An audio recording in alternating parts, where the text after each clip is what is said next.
Ако уредот за отпечатоци од прст при гласањето покаже жолто, односно не може да најде совпаѓање на отпечатоците на гласачот со податоците вметнати внатре, лицето сепак ќе може да гласа, но само доколку избирачкиот одбор го утврди идентитетот преку личната карта, како и дека гласачот не гласал претходно преку потписот во хартиената верзија на избирачкиот список.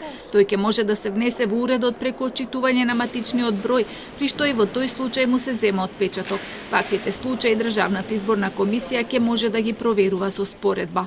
ДИК врши задолжителна споредба на сите земени отпечатоци по овој основ со отпечатоците на сите граѓани на ниво на држава кои се запишани во избирачкиот список. Така што веројатноста дека можат да се прават евентуални злоупотреби и манипулации се елиминира. Втори исклучок кога членовите на ДИК би можеле да вршат споредба на отпечатоците во целата држава и кога уредите за идентификација не би работеле и би се преминало на гласање со UV ламба и спреј.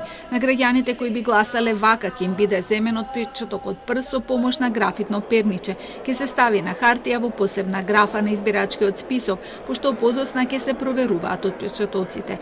Први ќе гласаат лицата кои до утре на полно ќе се пријават како болни и немокни. Рокот за болните од COVID-19 или во самоизолација е до 11 октомври на полноќ.